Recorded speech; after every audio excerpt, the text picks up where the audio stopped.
I'm going to record a couple of these sessions, and this is actually Chapter 3 for the new 15th edition of Garrison.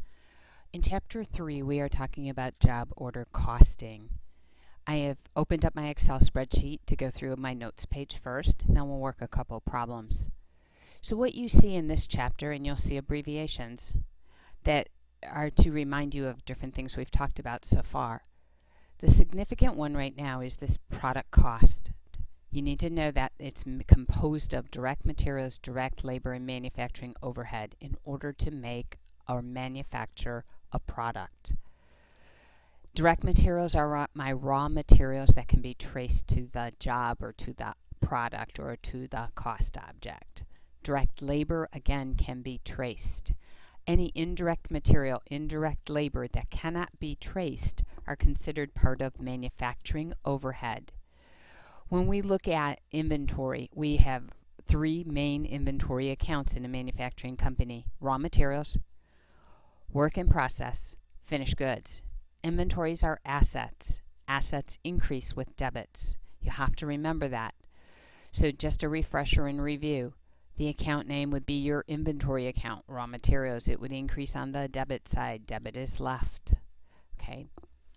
It is an extremely useful tool to use T accounts to better understand cost relationships and to measure differences. In this chapter, the term actual costing means that we will trace our direct cost to a job, which means my labor and my material get traced to a specific job. The manufacturing overhead is a difficult one to trace. It includes a lot of indirect costs. Therefore, it makes it difficult to actually assign it to a specific item being manufactured. So we collect those manufacturing overhead costs in a temporary account called manufacturing overhead. It is not an account where you can actually tangibly touch the items. They include things like rent and electrical costs, depreciation on equipment, supervisor salaries, etc. We talked about these in Chapter 2. Because they're difficult to track and the actual cost cannot easily be assigned to a product, what we do is we use a technique called normal costing, which basically uses an estimated manufacturing overhead when assigning the costs. The purpose is to provide timely data so that we can use that information to evaluate the cost of a job, to use it for reference for making bids on other similar type of jobs. So normal costing requires that we collect the overhead and then we use what we call a predetermined overhead rate to assign the manufacturing overhead to the work in process inventory account. Okay, in order to calculate the predetermined overhead, and you can see that I have it abbreviated here, POHR, you take your estimated manufacturing overhead costs and you divide that estimated amount by some estimate of level of activity. This is the method in which we're going to assign that cost. So most of the times this should be based on what are the cost drivers for manufacturing overhead costs. In Chapter 2, you did a high-low analysis to determine different types of cost drivers. You looked to see if the relationship between the activity level, the high and the low, whether there was a linear or close to linear relationship with cost. The least squares uses all data points. High-low just use 2 data points. Right? And if there was this relationship that was linear, they said it was a good fit. Okay, that essentially made it more reliable as your cost driver. Okay, so the predetermined overhead is how we're going to move our overhead and to match it up with the material and the labor of the items that we're manufacturing. And we do that through an account called work in process. So you have raw materials, which you purchase from outside vendors. So you would debit the raw materials inventory account, credit accounts payable, or of course cash, okay, for both your direct and indirect types of materials. When those materials are requisitioned through a form or stockroom pull ticket, those materials, the direct materials, move and are assigned to a job. They move to the factory floor for a specific job.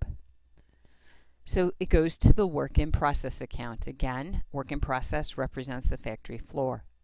Any indirect material is hard to identify to a specific job, so we don't. We put it to a manufacturing overhead account.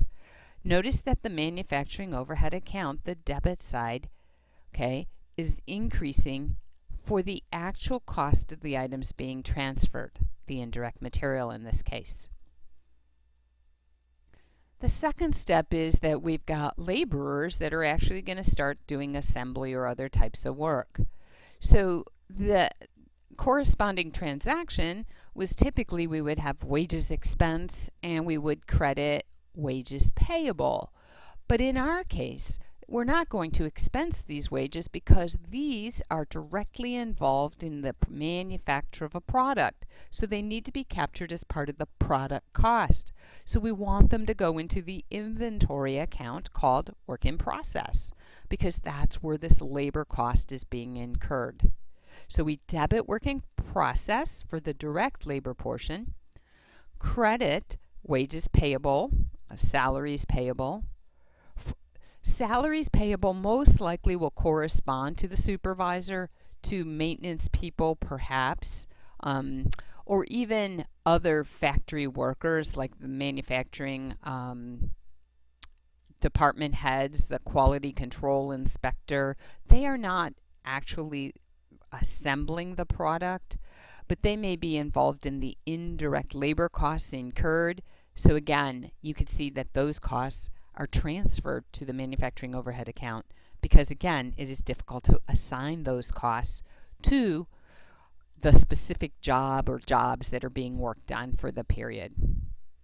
So other manufacturing overhead costs include many different items like the electrical costs for running the factory, for putting the lights on in the factory, the depreciation on any machinery or equipment or the building itself where the factory is located. It could be outside security bills that you have to pay to have a night guard that works at the factory or oversees the operations during the evening. Just a variety of different types of other manufacturing overhead costs. And again, illustrations of those were included in Chapter 2. But notice that everything on the debit side is actually based on actual cost. In this chapter, we're focusing on this predetermined overhead. We need to allocate manufacturing overhead because we know it's a third component of cost. So it actually needs to be assigned and matched along with the material and the labor of things being produced. As such, the manufacturing overhead is going to be using the normal costing technique whereby we will use a predetermined overhead rate. Okay, so in this particular example, I used that we had $100,000 based on direct labor hours. That direct labor hours was going to be my basis. I don't have the rate calculated in this particular example, but if this were the rate times the number of hours worked, the actual hours worked, okay, then I would compare that overhead amount to what my actual costs were. And if I look and I assume that my total is $102,000 and I only allocated $100,000, I have not allocated enough. I am $2,000 short or $2,000 underapplied. If I wanted actual costing to reflect, or if I wanted my jobs to reflect actual costing, this $2,000 didn't match up in a timely manner, but I can still take care of it. And actually, I have to take care of it because manufacturing overhead is not an asset. It is not something you can see. It belongs to be assigned to the cost of what you're producing. So it really needs to be zeroed out at the end of the period. To do that, there's a couple techniques. The easiest being to write it all off, that $2,000, to cost of goods sold. Okay? If I have 102 on the debit side and 100,000 is all I've allocated to the WIP account, so I would have debited the WIP to move it, credited the overhead, okay, to move it. Essentially, I'm 2,000 short, so I need to credit this account $2,000 and debit additional cost to the work in process, but these items have already been processed and they could have already moved to finished goods and most likely have moved on to cost of goods sold because I am producing with the intent of selling my products. The easy, simple method is basically to take that $2,000 difference and to write it off directly to the cost of goods sold account. Okay. So if I do that, that would zero out my overhead. It would bring this account to zero, which is obviously my intent. Okay, so essentially, though we haven't matched the cost directly with the flow of the cost to finished goods and then to cost of goods sold, we have taken care of it overall. Okay, so the 2,000 is called the write-off to cost of goods sold. It becomes the adjusted cost of goods sold, and it reflects the actual cost of the production that happened. Because 2,000 is immaterial, and I'm going to say according to 900,000, if these were all round numbers, okay, in thousands, then this would be 2, okay, because if I had everything in thousands, then this would be very immaterial with respect to the unadjusted cost of goods sold, and therefore this would be appropriate to be able to just write it off because of the immateriality rule.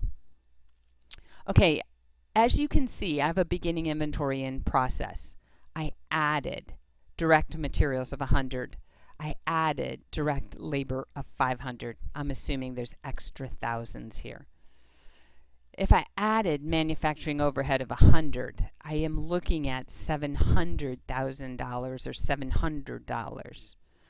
If the ending inventory was also 0, then everything that all the costs incurred would have been completed. So the costs incurred were incurred toward the completion of the units that were on the floor. So 700,000 actually moves to the finished goods account and is called the cost of the goods that were manufactured. In this example, 1,000 plus 700 is $1,700. If I have an ending inventory of 800, that essentially means that I have not sold everything. 1,700, 800 still here. 900 would be the cost of the items that were sold. 1,000 plus 700 is 1,700. The ending inventory plus the cost of goods sold is 1,700. The 900 goes to the income statement as cost of goods sold. The last journal entry related to this would have been to move the 2,000 to clear out the manufacturing overhead. If looking at the finished goods, here's one more illustration.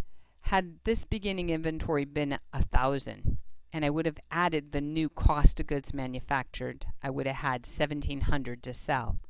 If my ending inventory was 800, the bottom would also have to equal 1,700. That made cost of goods sold 900. 900 plus 700, 900 plus 800 is 1,700.